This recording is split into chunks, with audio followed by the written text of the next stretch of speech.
Allah, il n'a pas besoin de toi, ya Abdallah, mais c'est toi qui en as besoin. Oh, toi qui délaisses la prière, tu es le seul perdant. Et sache que les balances se remplissent de bien et de mal, que l'heure peut arriver à n'importe quel moment. Voilà une cause des malheurs, voilà une cause des guerres. Et le prophète, alayhi salatu wassalam, il a prévenu il y a 1500 ans de la solution à ce problème. Alhamdulillah, hamdan kathiran tayyiban mubarakan fi. Wassalatu wassalamu ala nabina Muhammadin sallallahu alayhi wa sallam. Amma ba'd. يقول الله في كتابه الكريم. En vérité, Allah n'est point injuste à l'égard des gens, mais ce sont les gens qui font du tort à eux-mêmes. Sourate 10, verset 44. Allah Rabbil Alamin, il a dit, certes, Allah ne laisse personne, fût-ce du poids d'un atome. Sourate 4, verset 40. Le messager d'Allah, sallallahu alayhi wa sallam, il a dit, vous rendrez compte des droits à leur ayant droit, jusqu'à ce qu'on juge les brebis dépourvues de cornes et les brebis cornues. Rapporté par Muslim. Ya Yohannes, Allah Rabbil Alamin n'est pas injuste envers sa création, mais les créatures se sont certes égarées et se sont fait du tort à eux-mêmes et ont causé leurs propres égarements. Allah le Créateur a envoyé des messagers avec des livres et une conduite à tenir, mais hélas, le fils d'Adam est ingrat et discuteur. Na'am ya ibadallah, Allah il nous a envoyé la solution à tous nos problèmes. Allah il nous a envoyé la solution à notre vie et jusqu'à notre mort pour qu'on puisse vivre dans la paix, dans la joie, dans le bonheur jusqu'à ce qu'on retrouve notre Seigneur Rabbil Alamin. Allah il a dit dans son livre, nous avons effectivement envoyé des messagers avec des preuves évidentes et fait descendre avec eux le livre et la balance afin que les gens établissent la justice. Sourate 57, verset 25. Naam, naam. Afin que les gens établissent la justice. Naam ya ibadallah. Et que d'injustice nous voyons de nos jours. Et que d'injustice subissent nos frères et sœurs dans le monde. Naam.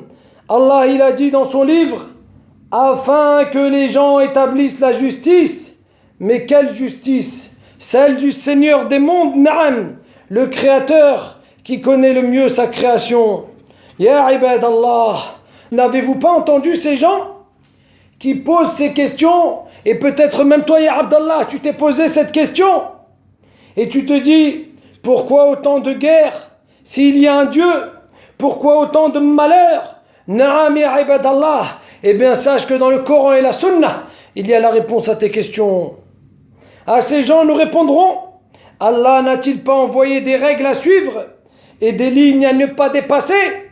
Parmi elles, il y a le second pilier de l'islam, la salat, la prière, ya ibadallah. Yaqul Allah fi kitabil karim. Allah Rabbil Alamin, il a dit, bienheureux sont certes les croyants, ceux qui sont humbles dans leur prière.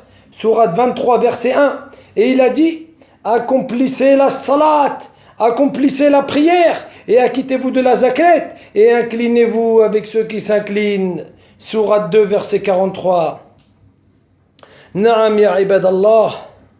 La prière est instaurée à 5 moments différés dans la journée, afin que nous puissions nous rattraper 5 fois par jour et nous rappeler de notre Seigneur Rabbil Alamin, le Créateur. Naam ya ibadallah. N'as-tu pas remarqué que lorsque tu pries, tu te sens plus léger, ta piété et ta foi remplissent ton corps et tu te sens plus calme. En même temps, tu vois que cela te fait bouger pour ceux qui sont malades ou ceux qui sont un peu flemmards et ça te fait faire un peu de sport. Et pour d'autres, ça fait bouger les membres pour ceux qui passent leur journée devant les ordinateurs ou dans leur lit. Na'am ya ibadallah. Allah, il n'a pas besoin de nous. Allah, il n'a pas besoin de toi, ya Abdallah. Mais c'est toi qui en as besoin. Naam, ya Abdallah. Allah, il a fait que les prières, elles sont dispersées en 5 moments de ta journée. Mais pourquoi, ya Abdallah? Afin que tu puisses te ressaisir, afin qu'à chaque fois que tu t'égares, eh bien, ya Allahu Akbar, l'Aden qui vient dans tes oreilles, et toi, ya Abdallah, qui est en Europe, eh bien, il y a ta montre, ou il y a quelque chose qui commence à te déranger à l'intérieur de ton corps.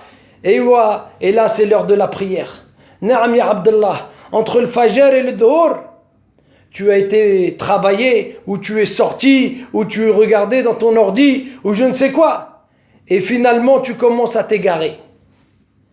Naam, ya Abdallah. Et une fois que tu as commencé à prier, eh bien là, tu te ressaisis. Et tu te rends compte qu'il y a le Seigneur des mondes, celui pour qui tu te prosternes, celui qui a fait que ton cœur frémisse à ce moment-là, et qui t'attire vers la salat, afin de te décharger, afin de te sentir mieux.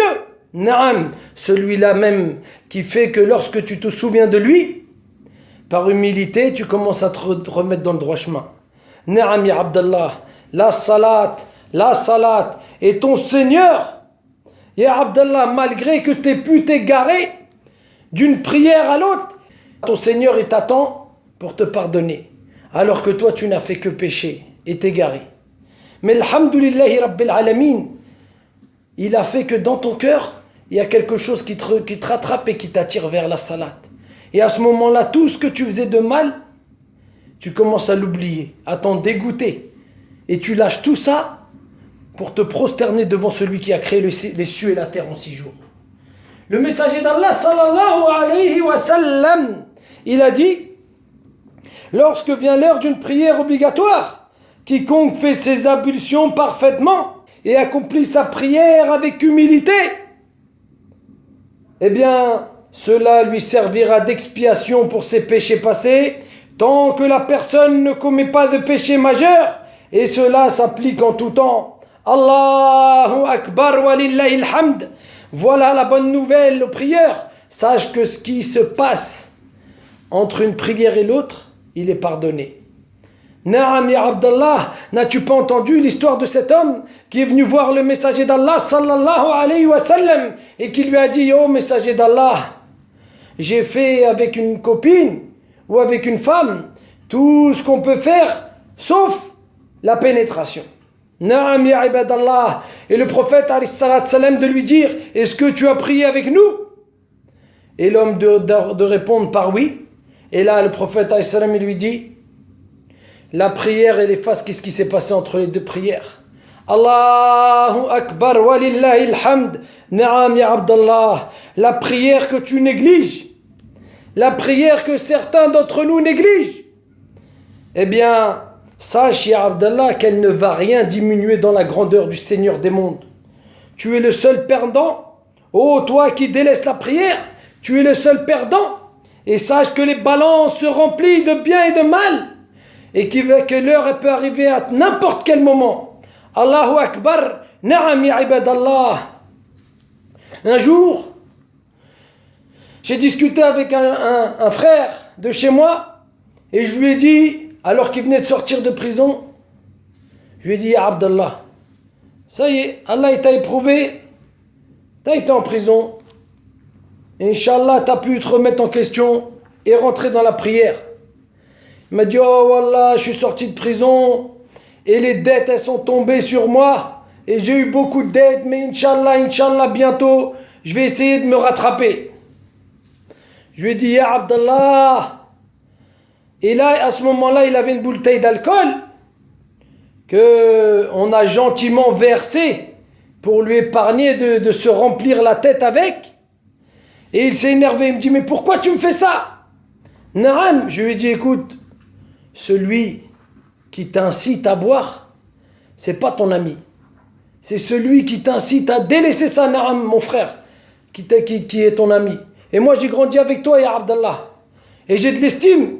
Alors, avec un frère, on a commencé à discuter avec lui, et puis on lui a dit, repens-toi, au moins fais la prière.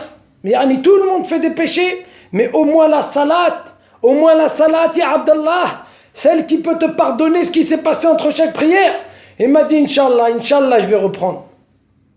Ensuite, j'ai fait un voyage et j'ai appris qu'au même endroit où j'avais discuté avec ce frère, à ce même endroit, il avait bu et il était parti sous, au même endroit, dans une même nuit, et finalement, il a grillé un feu et il s'est fait écraser par un camion et il est mort.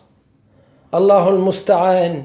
Allahul Musta'an, ya ibadallah. Quand Allah il vous met des gens sur votre chemin et qui vous incitent à faire du khair, eh bien sachez que c'est pour vous. Parce que celui qui t'incite à faire du khair, il n'a rien à gagner avec toi.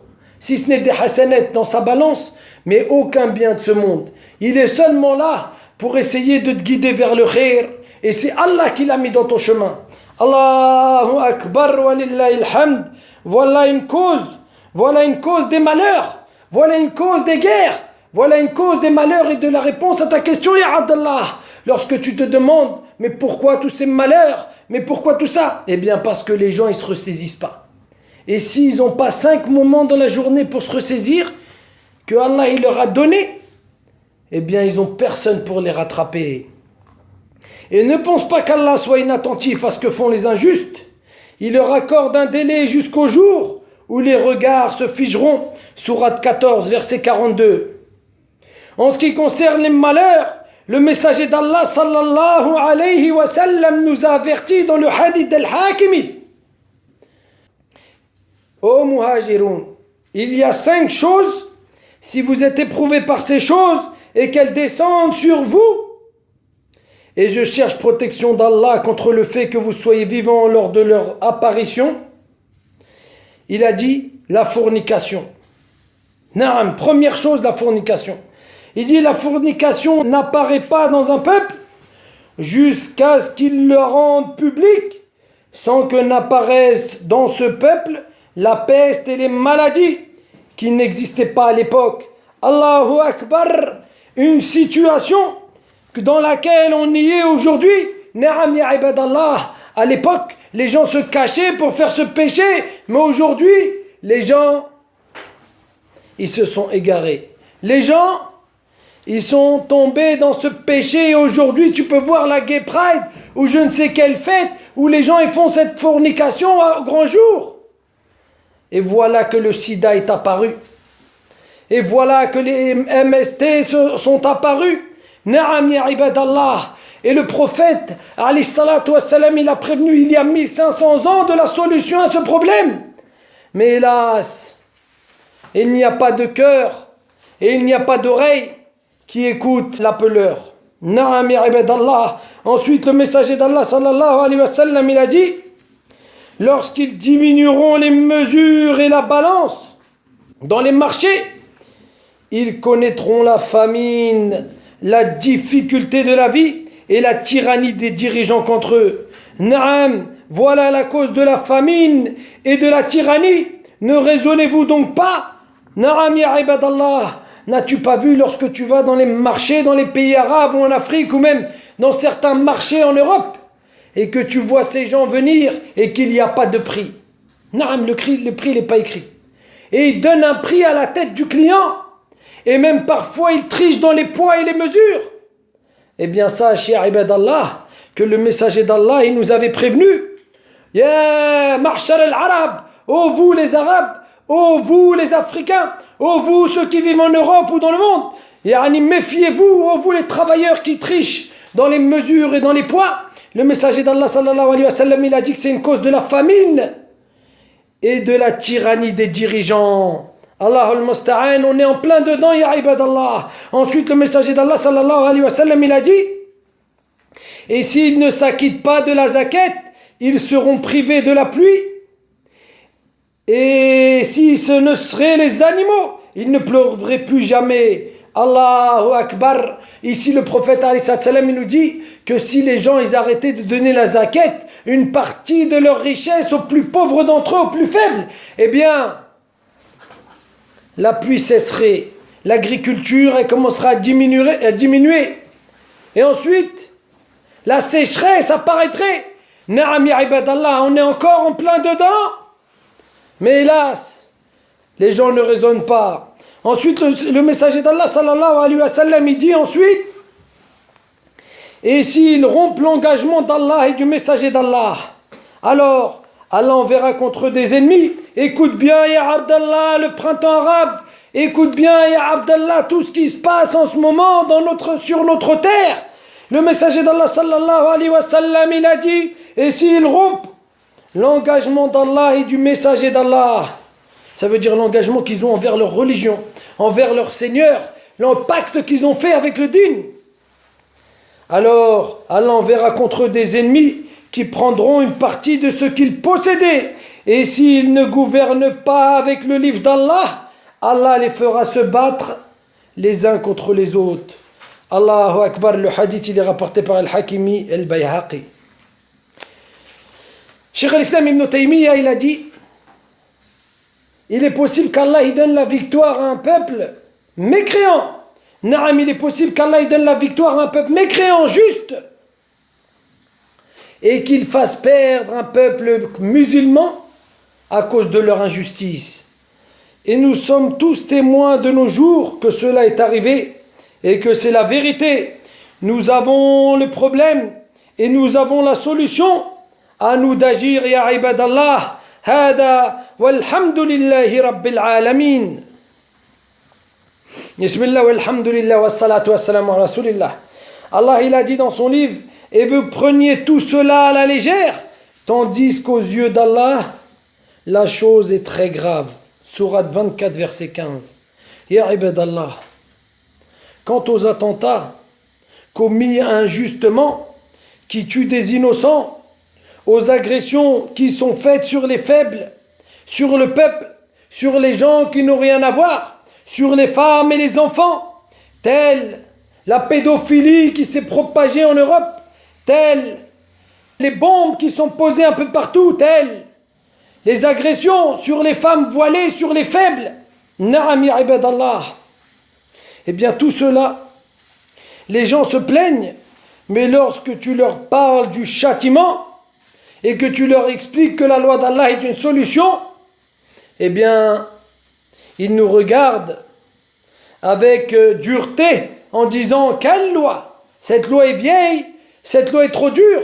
Na'am ya ibadallah. Mais lorsque ça arrive à leur enfant et qu'il se fait kidnapper et qu'il passe 5 jours dans un coffre et qu'il se fait nourrir à l'arrière et en même temps qu'il se fait violer, et certaines sœurs qui se font maltraiter, tuer, et les bombes qui sont posées, eh bien là, ils donneraient tout ce qu'ils ont pour que ceux qui ont commis l'acte, ils soient châtiés durement. Na'am ya ibadallah, la solution, Allah il a dit dans son livre, la récompense de ceux qui font la guerre à Allah et son messager, et qu'ils s'efforcent de semer la corruption sur terre, c'est qu'ils soient tués. Écoute, ya Abdallah, pas qu'ils prennent 5 ans de prison après avoir violé la fille de sa fille, et qu'ensuite, à quelques semaines de sortir, qu'il dit dans un journal, j'ai peur qu'à ma sortie, je suis encore tenté par cette petite. Allahu Akbar wa lillahi alhamd. Allahu Akbar ala shari'at Allah. Allahu Akbar wa lillahi alhamd. Ensuite, Allah il dit dans son livre, c'est qu'ils soient tués ou crucifiés, ou que soient coupées leurs mains et leurs jambes opposées, ou qu'ils soient expulsés du pays. Ce sera pour eux l'ignominie ici-bas et dans l'au-delà, et il y aura pour eux un énorme châtiment. Sourate 5, verset 33. Allahu Akbar. Allah il a dit, ya ibadallah, de les crucifier. Naam, si c'est trop brutal, alors tuez-les. Et si c'est trop brutal, alors coupez leurs mains et leurs jambes opposées. Et si c'est encore trop brutal, expulsez-les de votre pays. Naam ya ibadallah. Toutes les réponses et les solutions sont dans le Coran et la Sunna. Min fadlillahi rabbil alamin. Allah il a fait, qui nous a fait descendre la solution à tous nos problèmes, les remèdes à nos maladies, les remèdes à nos problèmes. Naam, Allah il a dit, ô homme, qu'est-ce qui t'a trompé au sujet de ton Seigneur le noble, qui t'a créé, puis modelé et constitué harmonieusement? Sourate 82, verset 6. Naam, Allah Rabbil Alamin, il n'est pas injuste. Naam, il a interdit l'injustice et il se l'est interdit à lui-même. Naam, tout ce qu'on a fait, c'est la cause de ce qu'on a fait avec nos propres mains. Mais ton Seigneur, il est innocent de tout ça. Naam, ya ibadallah. Allah, il est au courant de tout. Allah, il sait que ça allait arriver. Mais Allah, il nous a mis sur cette terre pour l'épreuve, pour voir si on allait suivre ce chemin ou l'autre, pour voir ce qu'on allait faire de sa loi et de son jugement, pour voir comment on allait réagir alors qu'on jugerait sur nous avec sa loi. Et il a dit, et l'homme est certes ingrat envers son Seigneur, et pourtant il est certes témoin de cela. Et pour l'amour des richesses, il est certes ardent. Naam ya Abdallah, tu es ardent en ce qui concerne les richesses, et tu es ardent en ce qui concerne de les dépenser. Tu es contre ça. Allahul Musta'an, ne sait-il donc pas que lorsque ce qui est dans les tombes sera bouleversé et que sera dévoilé ce qui est dans les poitrines, ce jour-là, certes leur Seigneur sera parfaitement connaisseur d'eux, sourate 100. Na'am ya ibadallah, tout ce que tu cacheras dans tes poitrines, et le jour du jugement dernier, lorsque Allah il va nous faire sortir de la terre, il n'y aura plus de surprise. Tout sera dévoilé au grand jour et chacun sera rétribué pour ce qu'il a fait. Na'am ya ibadallah. Ya ibadallah, reviens vers ton Seigneur repentant. Reviens vers ton Seigneur repentant. Accroche-toi avec ceux qui s'accrochent. Et ne sois pas ingrat. Arme-toi de patience. Et sache qu'Allah est encore plus heureux du repentir de son serviteur que celui qui retrouve sa monture avec sa nourriture et sa boisson en plein désert après l'avoir perdue. N'en déplaise aux haineux. N'en déplaise aux haineux et aux jaloux. Allah pardonne tous les péchés, sauf l'association à tout le monde. Et peu importe la grandeur et le nombre des péchés, et peu importe la couleur et le rang des personnes, le messager d'Allah, sallallahu alayhi wa sallam, il a dit, Allah le Très-Haut a dit, ô fils d'Adam, tant que tu m'invoques et tu espères en moi, je te pardonnerai. Quoi que tu aies fait, je ne m'en soucierai pas, ô fils d'Adam. Si tes péchés atteignaient les cieux et qu'ensuite tu solliciterais mon pardon, je te l'accorderai et je ne m'en soucierai pas. Allahu Akbar, Allah il est grand. Ô fils d'Adam, si tu te présentes devant moi avec autant de péchés que peut contenir la terre et qu'ensuite tu me rencontres sans rien m'associer, je t'apporterai un pardon équivalent, apporté par Al-Tirmidhi. Et enfin, le messager d'Allah sallallahu alayhi wa sallam nous a donné ses conseils. Ce conseil qui te sera très utile dans ta vie d'ici-bas et celle de l'au-delà. Na'am ya ibadallah, raisonne. Na'am ya ibadallah, reviens vers le droit chemin. Un homme est venu voir le messager d'Allah sallallahu alayhi wa sallam et lui a demandé: ô messager d'Allah, indique-moi une œuvre pour laquelle Allah m'aimera et les gens m'aimeront. Le messager d'Allah sallallahu alayhi wa sallam y répondit: délaisse ce bas monde et Allah t'aimera. Et ne cherche pas ce que les gens possèdent et les gens t'aimeront. Rapporté par Ibn Majah. Na'am ya ibadallah, tant que tu cours vers ce bas monde, tu vas en oublier la course vers l'au-delà, vers ton firdaus, vers le Jannah, l'éternité. Na'am, ce bas monde, si tu le délaisses, Allah il va t'aimer parce qu'il sait que finalement, tu vas te focaliser pour l'au-delà. On t'a pas demandé de le délaisser complètement, mais on t'a demandé de ne pas chercher plus afin d'épater les gens, de ne pas chercher plus afin de t'éterniser ici, car certes, la mort, elle va tous nous arriver. Allah, il a dit, et dites la mort que vous fuyez, va certes vous rattraper. قل إن الموت الذي تفرون منه فإنه ملاقيكم ثم تردون إلى عالم الغيب والشهادة, et vous serez ramenés vers celui qui connaît l'invisible et le visible, والشهادة فينبئكم بما كنتم تعملون, et il va certes vous informer de ce que vous faisiez. نعم نسأل الله العظيم الواحد الأحد القوي المتين أن يرزقنا الصبر والعدل وأن يرزقنا الجنة الفردوس الأعلى. Je demande à Allah le Tout-Puissant de nous accorder le Firdaus al-A'la et de nous accorder la reconnaissance et la justice et la patience. هذا والحمد لله رب العالمين.